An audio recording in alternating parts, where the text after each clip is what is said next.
الحمدللہ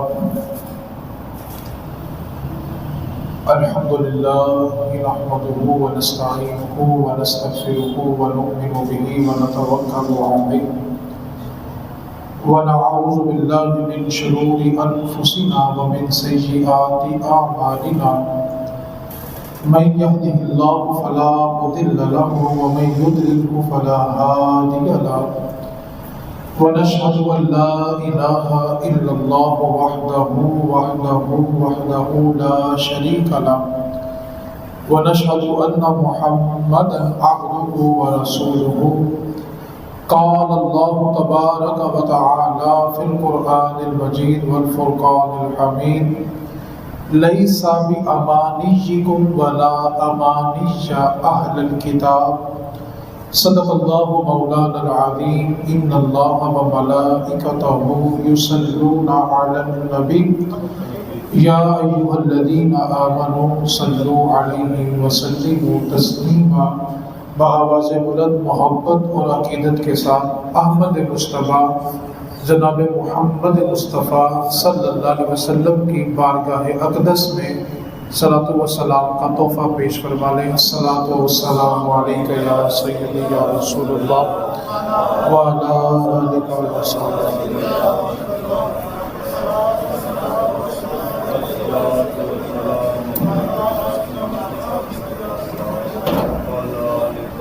قرآن کریم کی جو آیت مقدسہ آپ کے سامنے تلاوت کی ہے، یہ آیت عوام الناس کے لیے، علماء کے لیے اور بالخصوص جو بچے دین پڑھتے ہیں، اسکول کالج یونیورسٹی میں جاتے ہیں، ان کے لیے بڑی اہمیت کی حامل ہے۔ میرے اللہ کے کلام کا ایک ایک لفظ سمجھنے کے لیے اور عمل کرنے کے لیے ہے، لیکن چند آیات ایسی ہوتی ہیں جن میں اللہ تعالیٰ پوری زندگی کا نچوڑ بیان کر دیتا ہے۔ آپ صرف اس آیت کا ترجمہ ہی سنیں گے تو زندگی کے بہت سارے راستے کھل جائیں گے۔ 4 آیات ہیں جو آج کے خطبہ جمعہ میں ہم نے سمجھنی ہے، اور توجہ کے ساتھ سمجھنا ہے کہ آج ہماری یہ حالت کیوں ہو گئی۔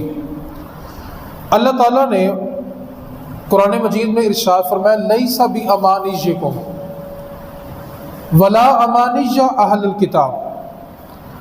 اللہ تعالیٰ نے 2 ٹوک انسان کو سمجھا دیا کہ تم نے کرنا کیا ہے۔ خالق کائنات نے ارشاد فرمایا لیس بامانیکم، یہ کائنات کا نظام تمہاری خواہش کے مطابق نہیں چل سکتا۔ ایسا نہیں ہے کہ جیسا تم چاہو گے ویسا کائنات کا نظام چلے گا۔ اور یہ مسلمانوں کو جب خطاب کیا تو اللہ تعالیٰ نے مسلمانوں کو یہ بات اس طرح سمجھائی کہ ولا امانی اہل الکتاب، اور نہ ہی کائنات کا نظام اہل کتاب کی مرضی کے مطابق چلا تھا۔ یعنی جو انسان تم سے پہلے گزر گئے ہیں، کائنات کا نظام نہ ان کی خواہش کے مطابق چلا تھا اور نہ ہی اب کائنات کا نظام تمہاری خواہش کے مطابق چلے گا۔ یہ اللہ تعالیٰ نے اپنا ایک قانون بالکل واضح کر دیا کہ کائنات کا نظام ویسے ہی چلے گا جیسا تمہارا رب چاہے گا۔ ایسا نہیں ہے کہ تم کسی چیز کی خواہش کرو اور کائنات کا نظام بدل جائے۔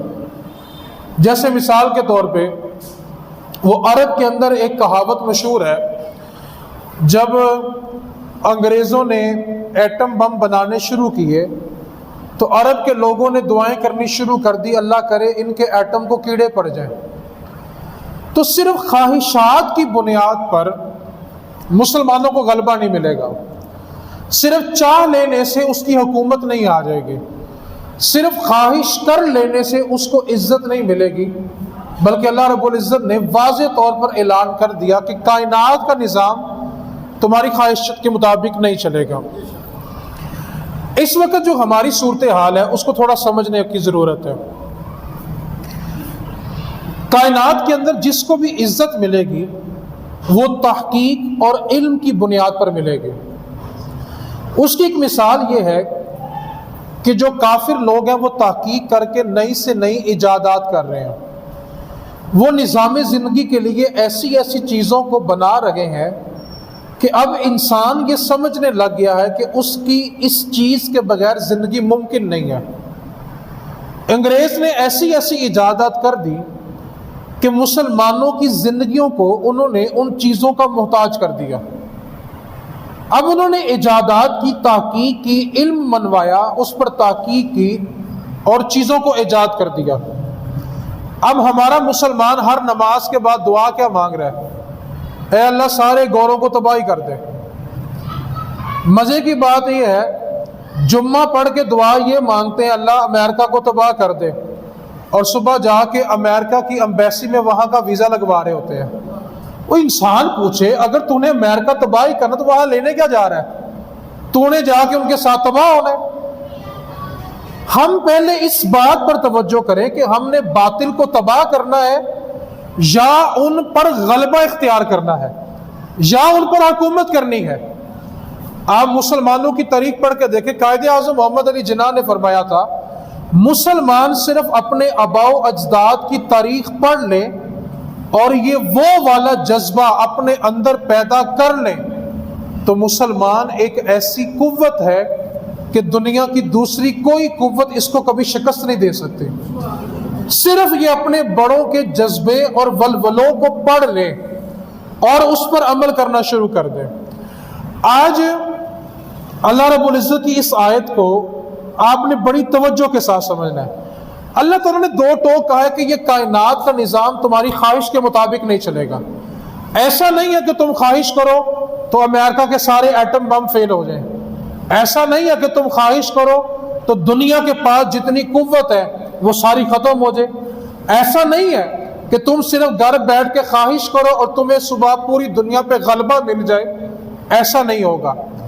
اگلی آیت میں آپ توجہ سے سمجھیں کہ آج مسلمان ذلت کا شکار کیوں ہے؟ ہم لوگ ذلت میں کیوں چلے گئے؟ اور آج میرا اور آپ کا فرض کیا بنتا ہے؟ اللہ تعالیٰ نے ارشاد فرمایا جو انسان بے قیمت ہوتا ہے، جس انسان سے دوسرے انسان کو نفع نہیں ہوتا، اللہ تعالیٰ نے فرمایا کہ اس انسان کی مثال سمندر کے اوپر آنے والی جاگ کی طرح ہے، جو ہلکی سی ہوا آتی ہے اور وہ جاگ ختم ہو جاتی ہے، اور کہا وہ جاگ اتنی ناقص ہوتی ہے کہ اس جاگ کے اندر اسی سمندر کا پانی بھی نہیں ہوتا، وہ بالکل ناقص سی ہے۔ فرمایا جو انسان بے قیمت ہوتا ہے، بے فائدہ ہوتا ہے، جس انسان سے دوسرے انسان کو نفع نہیں ملتا، اس کی مثال اس جاگ کی مثل ہے۔ اب یہاں پر آپ نے جملے پہ توجہ کرنا ہے اور پھر سمجھ لینا ہے کہ ہم کس طرف چل پڑے۔ اس وقت پوری زمین کے اوپر 1.5 ارب مسلمان موجود ہیں، 1.5 ارب کے قریب مسلمان موجود ہیں۔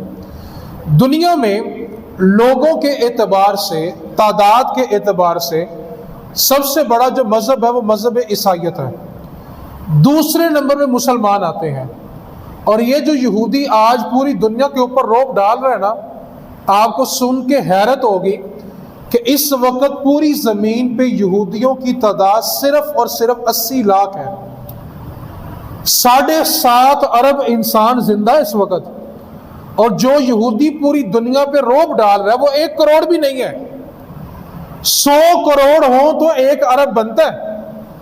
7.5 ارب انسان اس وقت زمین پر زندہ ہے، اور یہودی ان میں سے 1 کروڑ بھی نہیں، 80 لاکھ یہودی ہے اس وقت۔ لیکن انہوں نے پوری دنیا پر غلبہ کیوں اختیار کر لیا؟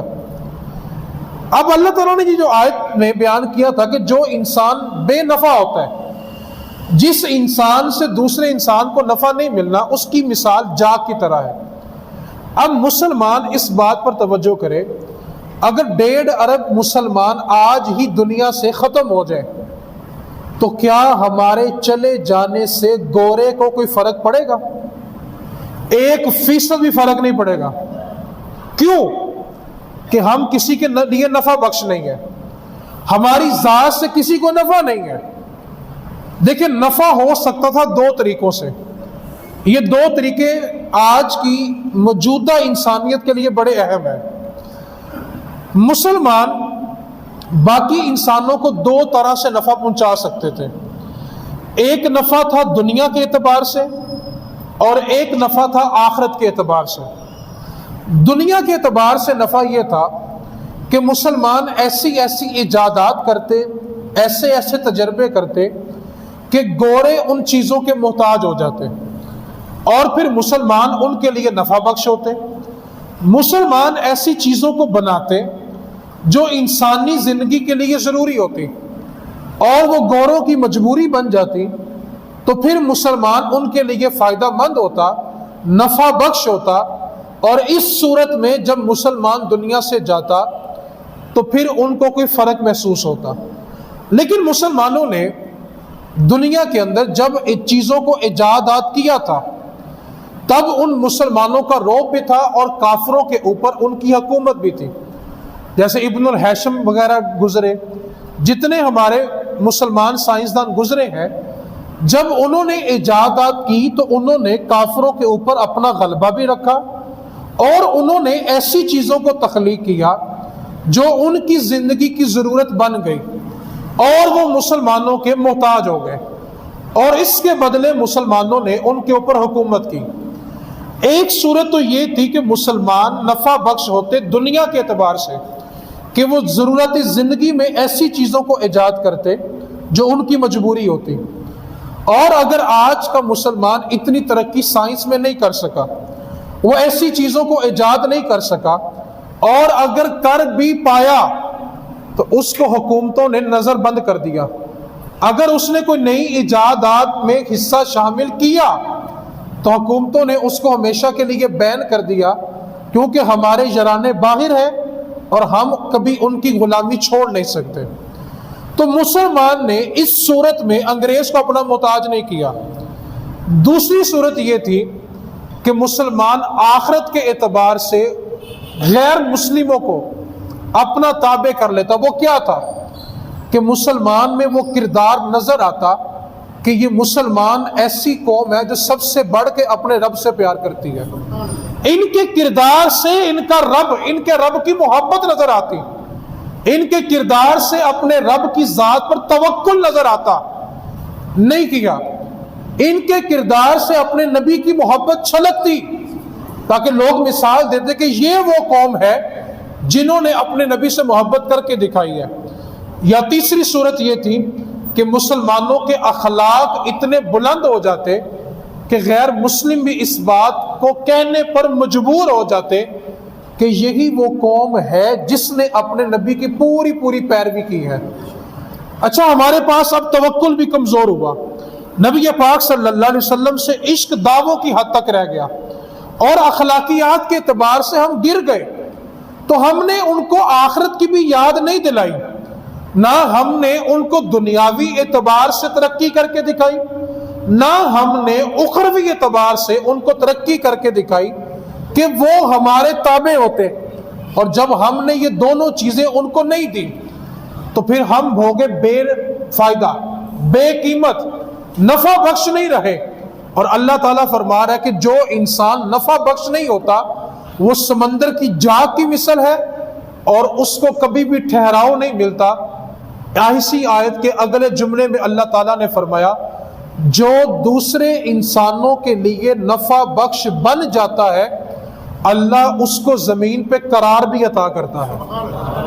اب جب ہم نفع بخش نہیں ہیں، نہ ہم نے علم سے نفع دیا، نہ کردار سے نفع دیا، نہ عقیدے سے نفع دیا، نہ اپنے رب پر بھروسہ کر کے نفع دیا، نہ رسول رحمت سے عشق کا دعویٰ کیا، عمل کر کے ہم نے ان کو سبق نہیں سکھایا، نہ ہم نے دنیاوی اعتبار سے ایسی ایجادات کو کیا جس کی وجہ سے وہ ہمارے تابع ہوتے، تو اللہ کا یہ قرآن کہتا ہے کہ جو انسان نفع بخش نہیں ہوتا اللہ اس کو کبھی قرار نہیں دیتا۔ یہ مسلمانوں کے زوال کی دوسری وجہ تھی۔ پہلی وجہ کیا تھی؟ اللہ تعالیٰ نے فرمایا کہ کبھی بھی کائنات کا نظام تمہاری خواہش کے مطابق کبھی نہیں چلے گا، جیسا کہ اہل کتاب کی خواہش کے مطابق نہیں چلا۔ اب مسلمان کہتے ہیں کہ ہماری خواہش کہ ہم صبح اٹھیں تو سارا امریکہ تباہ ہو جائے، اس کے لیے تو حرم مکہ میں جو بندہ نماز پڑھاتا ہے رو رو کے اس کے آنسو خشک ہو گئے ہوں گے۔ چلو اب تو ان کو ڈالر کھانے کی عادت ہوگی، اب تو وہ دعائیں بھی کم کرتے ہیں۔ جو پہلے ڈالر کم کھاتے تھے دعائیں تھوڑی مخلص ہوتی تھی، وہ رو رو کے چلے گئے، امریکہ کو فرق نہیں پڑا۔ اس نے دن بہ دن ترقی کیوں کی؟ کیونکہ اس نے ایسے کام کیے جو لوگوں کے لیے نفع بخش تھے۔ اللہ تعالیٰ فرما رہے لیکن آپ اللہ تعالیٰ کے بنائے ہوئے قوانین کو سمجھیں۔ اللہ تعالیٰ نے دو ٹوک کہا ہے کہ جو بندہ دوسروں کے لیے نفع بخش ہوگا اللہ اس کو زمین پہ قرار دے گا۔ اب دیکھیں نا کتنے غیر مسلم ہیں اس وقت ہماری نظروں میں، جو چیز بھی آ رہی ہے نا بنانے والا مسلمان نہیں ہے۔ میں بول رہا ہوں، کس پہ بول رہا ہوں؟ بنانے والا مسلمان نہیں ہے۔ تو اللہ تعالیٰ کا یہ قانون ہے کہ جو انسان بھی دوسرے انسانوں کے لیے نفع بخش ہو جاتا ہے، لوگوں کو اس کی ذات سے نفع ملنا شروع ہو جاتا ہے، تو اللہ تعالیٰ اس انسان کو زمین پہ قرار عطا کرتا ہے۔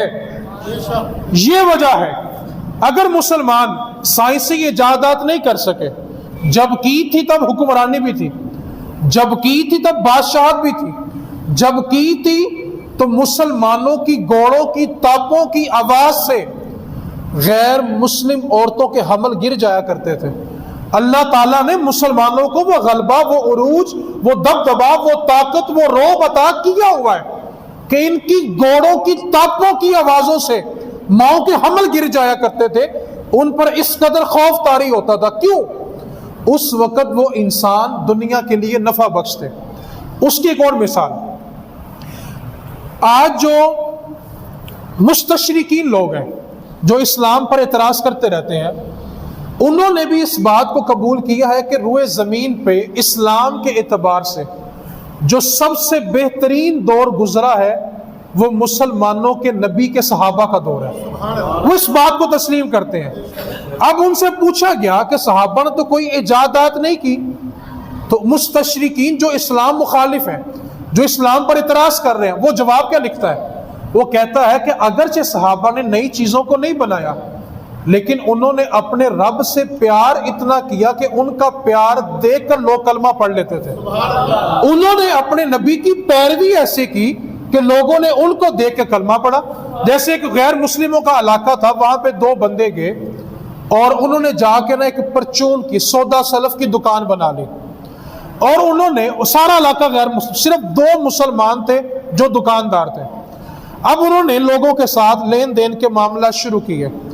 لوگ چیز واپس کرنے آتے وہ فوراً کر لیتے، کسی چیز میں عیب نکل آتا تو وہ ضد نہیں کرتے تھے، واپس کر لیتے تھے، چیز ایک نمبر بیچتے تھے، اپنے گاہک سے جھوٹ نہیں بولتے تھے۔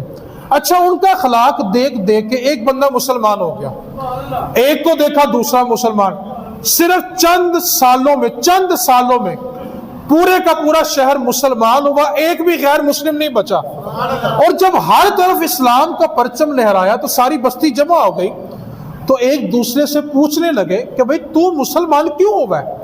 تو نے کس چیز کو دیکھا کہ تو اسلام میں داخل ہو گیا؟ کہتا پتہ نہیں یار، وہ جو دو دکاندار آئے ہیں نا وہ پیار اتنا کرتے ہیں کہ ان کا مذہب اچھا لگتا ہے۔ اچھا، اب ساری بستی جمع ہو کے ان دو دکانداروں کے پاس آئی اور پوچھنے لگی بتاؤ تم دونوں کون ہو؟ اب توجہ سے جملہ سننا، وہ کہنے لگے ہم کوئی اور نہیں، ہم مصطفیٰ کے صحابہ ہیں، ہماری تربیت ہمارے حضور نے کی ہے۔ تو مستشرقین بھی جو اسلام مخالف ہیں وہ بھی اس بات کے دعوے دار ہے کہ اسلام نے جو سب سے بہترین دور دیکھا ہے وہ نبی پاک کے صحابہ کا دیکھا۔ کیوں؟ آج کوئی علاقہ فتح ہوتا ہے نا تو آپ میری توجہ سے اتفاق کریں گے، اگر توجہ کریں گے تو جس طرح میری توجہ ہے آپ اتفاق کریں گے۔ آج کیا ہوتا ہے کہ قافلے جس بستی سے گزرتے ہیں نا تلوار کے زور پہ، وہاں سے مال بھی لوٹ لیتے ہیں، وقتی طور پہ یہ ہوتا ہے کہ یہ علاقہ فتح ہو گیا، لیکن اس بستی کے رہنے والے ہمارا مذہب قبول نہیں کرتے۔ آپ دیکھیں کتنے اسلامی ریاستیں ایسی آج بھی ہیں جہاں کے بسنے والے کثیر تعداد میں مسلمان نہیں ہیں۔ ہم نے علاقہ تو فتح کر لیا لیکن اس بستی کے لوگوں نے کلمہ نہیں پڑھا۔ کیوں؟ ہم نے ان کو اپنا کردار نہیں دیا، ہم ان کے لیے نفع بخش نہیں ہوئے۔ اور آپ اسلام کی تاریخ پڑھ کے دیکھ لیں، صحابہ نے جس علاقے کو فتح کیا ہے نا، صرف علاقہ فتح نہیں کیا بلکہ ان کی زبانوں سے مصطفیٰ کا کلمہ پڑھوایا ہے۔ صحابہ نے پوری بستیوں کو اسلام قبول کروایا ہے۔ اور دوسرا چیلنج، آپ آج بھی تاریخ پڑھ کے دیکھ لیں، جس علاقے کو صحابہ نے فتح کیا ہوا ہے نا، کبھی بھی اس علاقے میں اجتماعی طور پر کسی نے دین اسلام کو نہیں چھوڑا. لوگ اجتماعی طور پہ مرتد نہیں ہوئے. کیوں؟ کہ صحابہ کی ذات ان کے لیے نفع بخش تھی. اور اللہ کا وعدہ کیا ہے کہ جو انسان دوسرے کے لیے نفع بخش ہو جاتا ہے اللہ اس کو زمین پہ قرار عطا، اور جو نفع بخش نہیں ہوتا وہ سمندر کے اوپر آنے والی جاگ کی مثل ہے جو زیادہ دیر ٹھہرتی. اور اللہ نے فرمایا کہ وہ جاگ تو اتنی کمزور ہے کہ اس جاگ کے اندر اس سمندر کا اپنا پانی بھی نہیں ہوتا، اتنی کمزور ہے وہ. اب اللہ تعالیٰ کا یہ جو قانون ہے آپ اس کو سمجھیں، اور پھر سمجھیں کہ مسلمانوں کا زوال کیوں آیا، کہ مسلمان کسی بھی اعتبار سے دوسروں کے لیے نفع بخش. میں نے ایک مثال دی ہے، 1.5 ارب انسان آج ہی مر جائے، مجھے بتائیں کس گورے کو ہمارے مرنے سے فرق پڑے گا؟ کیوں بلا؟ ہم کسی کے لیے نفع بخش. اگر ہم نفع بخش ہوتے ایجادات میں، چلو ہم نے ایجادات تو نہیں کی لیکن ہمارا کردار ہوتا، ہمیں دیکھ کر ان کو آخرت کی یاد آتی، ہمیں دیکھ کر ان کو اللہ سے پیار ہوتا، ہمیں دیکھ کر ان کو ہمارا مذہب اچھا لگتا، تو پھر مجھے بتائیں ہماری جدائی میں وہ روتے کہ نہ روتے؟ تو جب ہم کسی کے لیے نفع بخش نہیں ہے تو کوئی بھی ہمارے جانے پہ غم. آپ مثال لے لیں، غیر مسلم چھوڑیں، اپنے اپنے خاندان کو دیکھ لیں. جو بندہ پورے خاندان کو جوڑ کے رکھنے والا ہوتا ہے نا، نفع بخش ہوتا ہے، اس کے جانے پہ سارے روتے ہیں، جدائی محسوس ہے. اور اگر تفرقہ ڈالنے والا ہو وہ دوسروں کے لیے نفع بخش. اس اصول کو یاد کر لیں، جو انسان دوسروں کے لیے نفع بخش ہوگا اللہ اس کو زمین پہ. تیسری آیات اللہ تعالیٰ نے ارشاد میں لیس للانسان الا ما سعی وان سعیہ سوف یری. انسان کو صرف وہ ملے گا جس کی وہ کوشش کرے گا. یہ کس کا وعدہ ہے جی؟ پھر بولیں، انسان کو کیا ملے گا؟ اور جس کی وہ کوشش نہیں کرے گا وہ اس کو ملے گا. آج سارے کہہ رہے ہیں کہ ہمیں جو باطل قوتیں ہیں ان پہ غلبہ مل جائے. اللہ تو کہہ رہا ہے کوشش کرو گے تو ملے گا. کس نے کوشش کی؟ کتنی کوشش کی؟ جب کوشش نہیں ہے تو ندامت کس بات کی ہے؟ اگلی آیت تسلی بخش ہے. اللہ تعالیٰ فرما رہے ہیں ان سعیہ سوف یری، اور جو اس نے کوشش کی ہوگی نا تمہارا رب ان قریب اس کا نتیجہ بھی اسے دکھا دے گا. اللہ وعدہ کر رہا ہے کہ تم کوشش کرو میں تمہیں اس کا نتیجہ بھی دکھاؤں گا. آپ اس جملے پہ توجہ کریں، ہمارے ملک میں جتنا مرضی بڑا حادثہ ہو جائے ہماری کوشش بلا کیا ہوتی ہے؟ ایک جلسہ اور ایک جلوس. اور ہمارے بعض وہ خطبات جو کونیاں چڑھا چڑھا کے، گلے پھاڑ پھاڑ کے، لوگوں کو مشتعل کر کے، نعرے لگوا کے اپنا ہجوم تو اپنے تابع کر لیتے ہیں. کیا کبھی انہوں نے امت کو مستقل حل بتایا کہ بھائی تمہاری مستقل عزت کس میں ہے؟ آپ مجھے بتائیں کتنے بڑے بڑے حادثے ہو گئے، مسلمانوں کے حالات بدلے. جو رشوت لے رہا تھا اس نے رشوت لینی چھوڑ دی، جو سود کھا رہا تھا اس نے سود چھوڑا، جو جھوٹ بولتا تھا جھوٹ چھوڑا، بد نگاہی چھوڑی؟ نہیں چھوڑی. تو کیوں نہیں چھوڑی؟ کیونکہ امت کے علماء نے مستقل حل پیش نہیں کیا. مستقل حل کیا ہے؟ اللہ تعالیٰ فرما رہا ہے کہ جس کی تم کوشش کرو گے نا وہ تمہیں مل جائے گا، اور جو تم نے کوشش کی ہوگی نا اس کا صلہ ان قریب رب تمہیں دکھا بھی دے گا.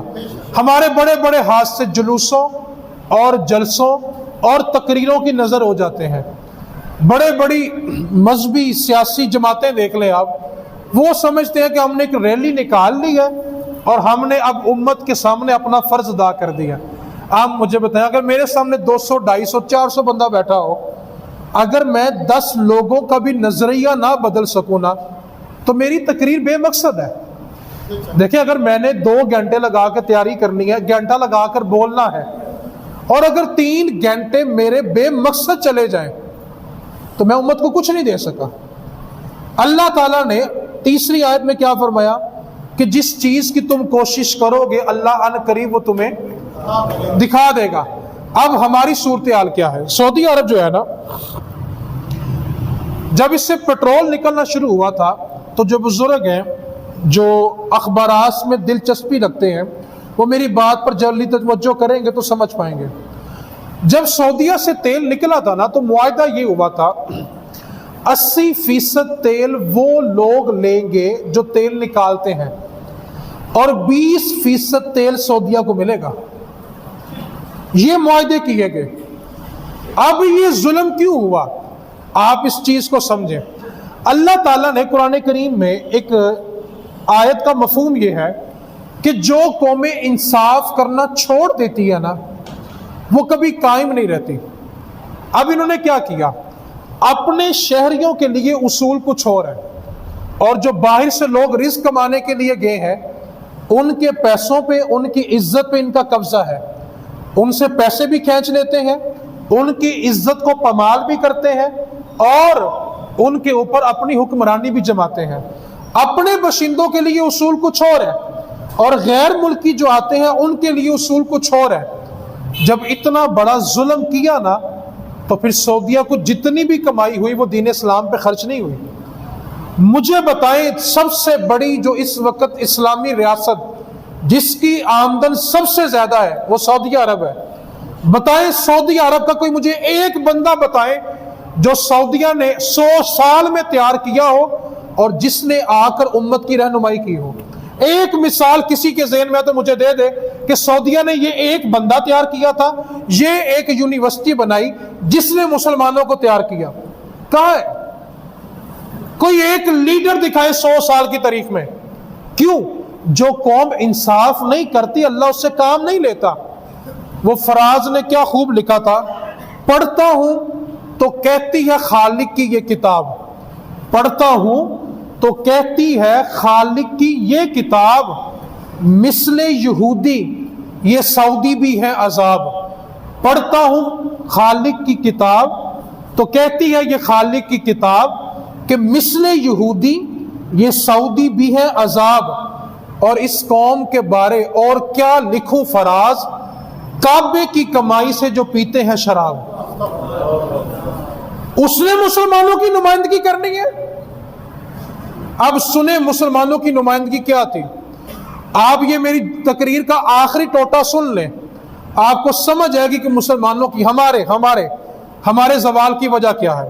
سورہ بقرہ میں اللہ تعالیٰ نے 2 جگہ بنی اسرائیل کو اپنی نعمتیں گنوائی ہیں۔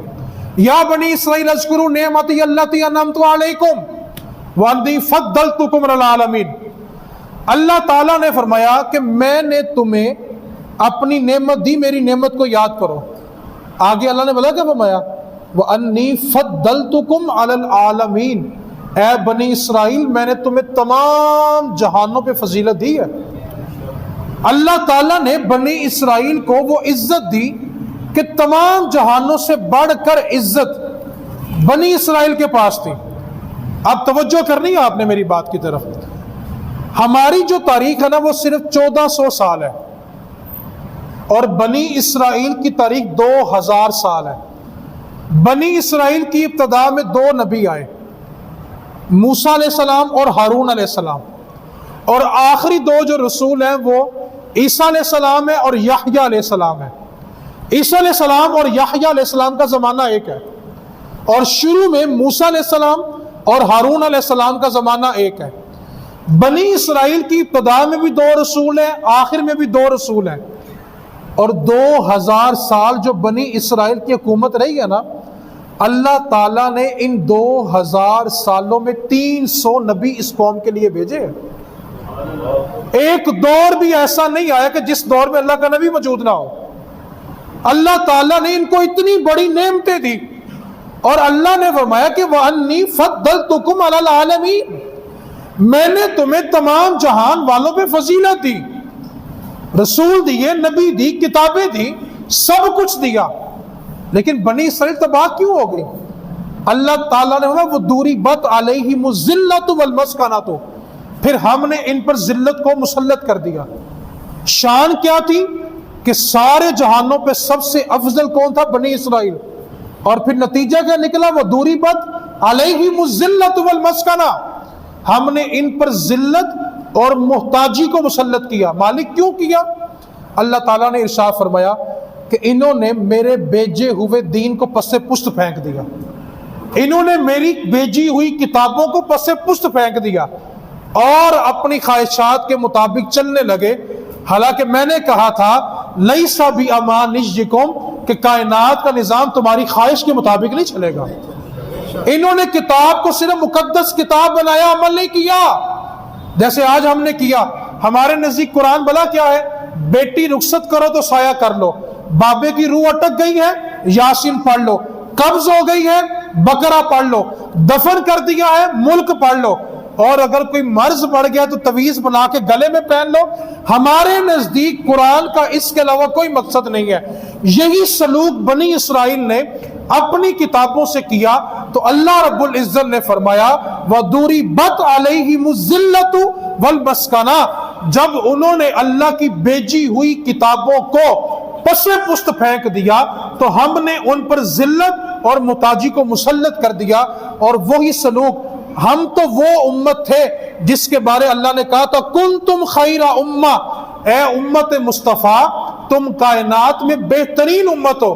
ہمیں تو وہ تاج پہنایا گیا تھا کہ ہم نے تو نبیوں کی گواہی دینی ہے کہ قیامت والے دن جب پچھلے نبیوں کی امتیں اس بات کا انکار کریں گی کہ نبیوں نے ہمارے تک پیغام نہیں پہنچایا، تو نبیوں نے جو پیغام پہنچایا ہوگا اس کی گواہی کے لیے اللہ امت مصطفیٰ کو کھڑا کرے گا، اور امت مصطفیٰ ان نبیوں کی گواہی دے گی کہ مالک ان نبیوں نے صحیح پیغام پہنچایا تھا۔ یار ہم تو کنتم خیر امہ تھے، کائنات میں سب سے بہترین امت تھے، لیکن پھر صلیبی آئے اور صلیبیوں نے آ کے مسلمانوں کی وہ پٹائی کی کہ جب وہ اپنے گھوڑے لے کے گلیوں سے گزرتے تھے نا تو مسلمان کی لاشیں اس قدر ہوتی تھی کہ ان کا خون گھوڑے پہ بیٹھنے کے باوجود ان کے گھٹنوں تک پہنچا ہوتا تھا، اتنی گہری خون کی ندیاں بہتی تھی۔ پھر تاتاری آ گئے اور انہوں نے کروڑوں کی تعداد میں مسلمانوں کو کاٹا اور ان کے سر رکھ کر ان پہ اوپر مینار بنائے۔ تتاریوں نے آ کے مسلمانوں کا یہ سلوک کیا۔ پھر صوفیاء نے آ کر جب محنت کی، اللہ کے ولیوں نے آ کر محنت کی، تو جو تاتاری کروڑوں مسلمانوں کے قاتل تھے نا، وہ تاتاری آ کر صوفیات کے ہاتھ میں مسلمان ہو گئے۔ انہوں نے آگے کلمے پڑھے، لیکن جب ترک حکومت آئی، ترک حکومت کو اللہ نے بادشاہت دی، لیکن جب ان میں عیاش پیدا ہوئے تو اللہ نے ترک حکومت سے بھی سلطنت چھین لی۔ پھر آج تک مسلمان زوال کا شکار ہیں، سلطنت عثمانیہ چھین گئی، آج تک مسلمان ذلت کا شکار ہے۔ کیوں؟ اللہ نے فرمایا تھا کہ میں نے تمہیں کتاب دیا، تمہیں دین دیا، تم نے پس پش ڈال دیا، تو پھر تمہارا انجام بھی وہی ہوگا، وہ ضُرِبَتْ عَلَيْهِمُ الذِّلَّةُ کہ تم پر ذلت اور محتاجی کو مسلط کیا جائے گا۔ یہ ہے مسلمان امت کے زوال کے اسباب کہ ہم نے اللہ کی کتاب اور بھیجے ہوئے دین کو پس پش ڈال دیا، اور اگر ہم نے اللہ کی کتاب اور دین کو عمل کے مطابق چلایا ہوتا تو پھر مسلمان کبھی زوال کا شکار نہ ہوتے۔ اس لیے جلوس، جلسے، ہڑتالیں ہماری عزت کی وجہ کبھی نہیں بنیں گے۔ میں نے آپ کو ایک آیت بتا دی ہے، اس آیت کو دہرا کے میں مائک چھوڑ رہا ہوں، اس آیت کو پھر یاد کر لیں۔ جو قوم کسی کے لیے نفع بخش ہو جاتی ہے، اللہ اس قوم کو قرار، جو قرار نہیں چاہتا وہ بے نفع ہو جائے، اور جب ہم بے نفع ہوئے، ہم نفع بخش نہیں رہے، ہم بے قیمت ہو گئے، تو پھر اللہ تعالیٰ نے ہمارا قرار ہم سے چھین لیا۔ پہلے سوڈان ہم سے چھینا گیا، عراق چھینا گیا، افغانستان پر حملے کیے گئے، عراق پر کیے گئے، آج فلسطین پہ ہو رہے ہیں، اب ان کی نظر پاکستان پہ ہے، پھر سعودیہ پہ ہے۔ تو کعبے کی کمائی سے شراب پینے والے کبھی مسلم امت کے لیڈر نہیں بن سکتے، اس بات کو پلے باندھ دیں۔ اس واسطے مسلمانوں کو قرار اور عزت کب ملے گی؟ جب مسلمان کسی کے لیے نفع بخش ہوں گے، وہ دنیاوی اعتبار سے ہو جائے یا اخروی اعتبار سے ہو جائے، اور اس آیت کو بس یاد کر لیں، اللہ تعالیٰ نے فرمایا لیس بامانیکم، یہ کائنات کا نظام تمہاری خواہشات کے مطابق نہیں چلے گا، ولا امانی اہل الکتاب، اور نہ ہی اہل کتاب کی خواہش کے مطابق چلا ہے۔ یہ کائنات کا نظام صرف اللہ کی مرضی سے چلے گا، اور اللہ کی مرضی کیا ہے کہ جو انسان دوسروں کے لیے نفع بخش ہوگا اللہ اس کو قرار دے دے گا۔ آج گورے مسلمانوں کے علاوہ سب کے لیے، مسلمانوں کے لیے سب کے لیے نفع بخش ہے، ان کو قرار مل گیا۔ اور اگر ہم اپنے کردار سے لوگوں کے لیے نفع بخش ہو جائیں گے تو اللہ ہمیں قرار دے دے گا۔ یہ ہے امت مسلمہ کے زوال کے اسباب، اور یہ ہے ان کی عزت میں جو رکاوٹ ہے وہ یہ چیز ہے کہ ہم کسی کے لیے نفع بخش نہیں ہے۔ اللہ کریم کی بارگاہ میں دعا کرے۔